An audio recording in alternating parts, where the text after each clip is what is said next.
இயேசுவுக்கே புகழ். இயேசுவில் பிரியமானவர்களே, இன்று நம் ஆண்டவர் எரேமியா 17ஆம் அதிகாரம் 7ஆம் வசனத்தினூடாக இவ்வாறு நம்மோடு பேசுகின்றார். ஆண்டவரில் நம்பிக்கை வைப்போர் பேறு பெற்றோர். மனிதரிடத்தில் நம்பிக்கை வைப்போர் சபிக்கப்படுவர். அவர்களுடைய வாழ்க்கை பயனற்றதாக இருக்கும்.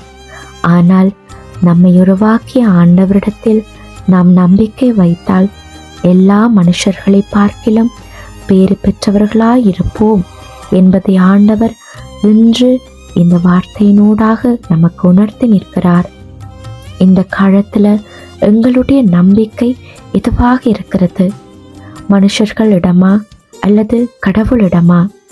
நிச்சயமாக மனிதர்களிடம். அவர்கள் செய்யும் செயலிலும் தான் நம் நம்பிக்கை இருக்கிறது. மாந்திரீகம், பில்லி சூனியம், அவர்கிட்ட போய் மந்திரிச்சா கயிறு கட்டினா சுகமாயிரலாம். இவர்கிட்ட போய் ஆசிர்வாதம் வாங்கினா எல்லாம் சரியாகிவிடும் என்று இப்படியாக நாங்கள் தேவையில்லாத ஆண்டவருக்கு அருவருப்பான செயல்களில் நாம் ஈடுபட்டு கொண்டிருக்கிறோம். உண்மையாகவே எங்களுடைய நம்பிக்கை மனிதரில் அல்ல, ஆண்டவரிடத்திலும் அவருடைய வார்த்தையிலும் இருக்க வேண்டும். அவர் எனக்காக யாவையும் செய்து முடிப்பார் என நாம் முழுவதுமாக நம்ப வேண்டும். ஆண்டவரிடம் நம்பிக்கை கொண்டிருப்போர் நீர்நிலைகளுக்கு அருகே உள்ள மரங்களைப் போல செழிப்போடு இருப்பார்.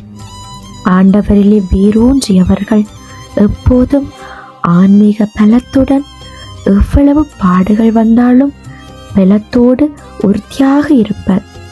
ஏனெனில் ஆண்டவரே அவர்களுக்கு பாதுகாப்பும் நம்பிக்கையும். எனவே பிரியமானவர்களே, நம் நம்பிக்கை எதுவாக இருக்க வேண்டும் என்று இன்று நாம் சிந்தித்து பார்ப்போம்.